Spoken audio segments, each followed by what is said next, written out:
Back in 2001, there was not a single person in Delhi who didn't know about the Monkey Man. Stories spread through the city like wildfire. Everyone claimed they had seen him. Everyone whispered that he was real. And he was. I know because I saw him too. Not once, but several times. It was summer vacation. I was staying with my grandparents in Anand Vihar. They had given me a small room on the top floor. The window in that room overlooked the entire neighborhood. Every night, before falling asleep, I would sit by that window with a book in my hands. One such night, while I was drifting between sleep and waking, something unusual caught the corner of my eye. Something black, something big, climbing the wall of the building next door. I rubbed my eyes, sat straight, and looked again. What I saw drained the warmth from my blood. A giant, ape-like creature, easily over 7 feet tall, was climbing up a pipe at frightening speed. His body was covered in thick black hair. When he reached the rooftop and stood fully upright, the moonlight revealed his face. A grotesque mix of animal and human, as if someone had forced a human skull into the head of a monkey. Before I could gather myself, he leapt across the roof and vanished into the darkness. I told my family what I had seen. No one believed me. They thought I was joking for attention. My father even scolded me. But I wasn't lying. The Monkey Man was real. After that night, a strange obsession took over me. Whenever I heard rumors, I would rush outside, trying to catch another glimpse of him. Sometimes I saw him on rooftops. Sometimes beneath bridges. Once, even in an underground parking lot. The more I saw him, the more I felt he didn't belong here, like a lost creature far from home, trying to survive in a world not made for him. But for us humans, he was nothing but a monster. Then came the night I saw him hurt someone. I was sitting at the window with a pair of binoculars. Firecrackers were going off on a neighboring rooftop, and the Monkey Man was terrified, trying to escape. He jumped from roof to roof until he landed on one where an elderly man was taking a walk. The old man froze. The Monkey Man snarled. The old man stumbled and fell straight off the roof. 6 floors down. I heard the scream. I heard the body hit the ground. It was the first time in my life I saw someone die. The next morning, a crowd gathered. An ambulance arrived. But the damage was done. I never told my parents. Not because they wouldn't believe me anymore, but because I was terrified. After that night, I stopped searching for him. But sometimes, late at night, I still heard him screeching in the distance. Rumors grew wilder. More deaths. More sightings. More fear. Then one evening, as the fog swallowed the sun, I was walking back home after playing cricket. The alley near my grandfather's house was unusually silent. Too silent. I felt a shadow behind me. When I turned around, he was there. The Monkey Man. Following me. Closing the distance. My legs went numb. My chest tightened. My brain screamed, but my body refused to move. He stood in front of me, towering, breathing, eyes burning red.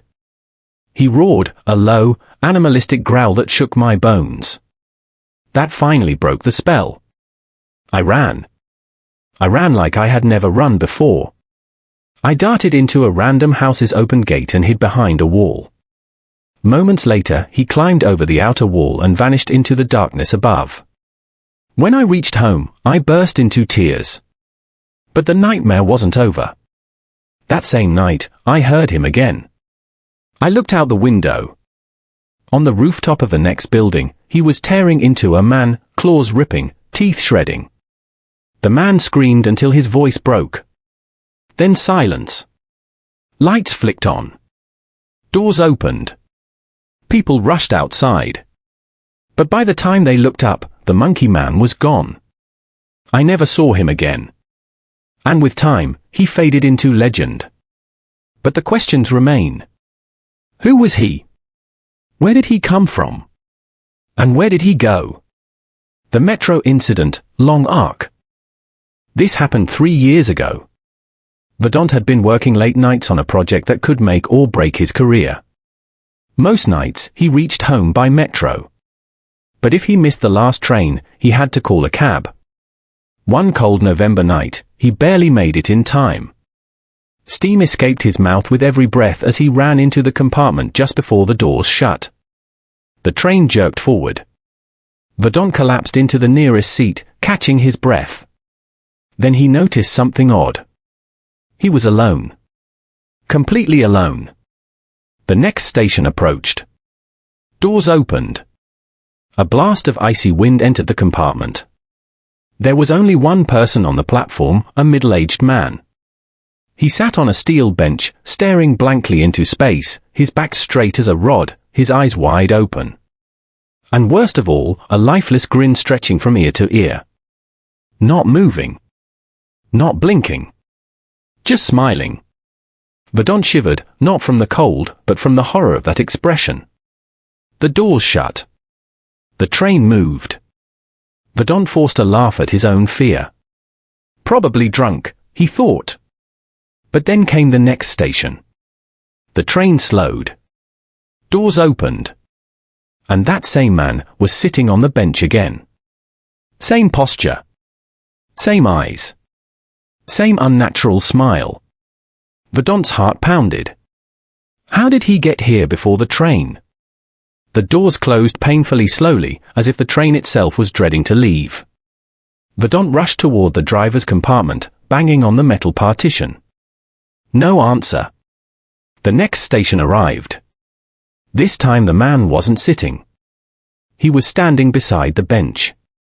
Still staring at Vedant. Lights flickered. Fog crept across the platform. Then, another station. Doors opened. The man stepped forward. His body moved like a puppet pulled by invisible strings, jerky, stiff, unnatural. Vedant backed away, trembling. One more step and the man would have entered the train. Vedant screamed and ran to the last compartment. The doors shut. The train groaned and shook as the lights flickered above him. And then he heard it. Footsteps. Slow. Scraping. Rhythmic. The man was inside.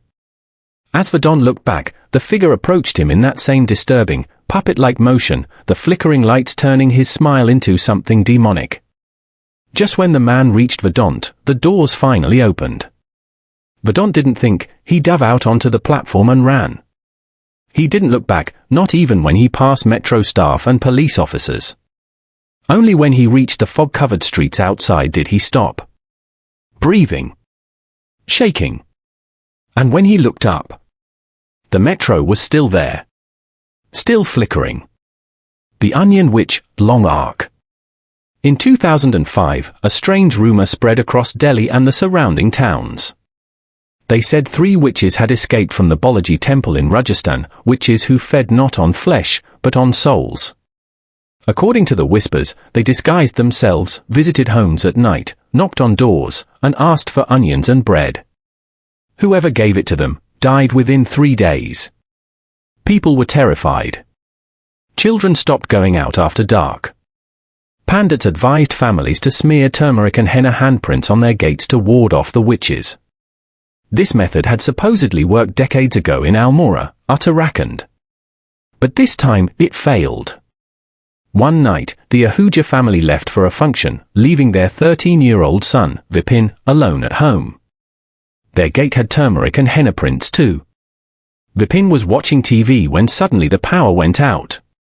Power cuts were normal in Delhi back then, but something felt wrong. Because the rest of the neighborhood still had power.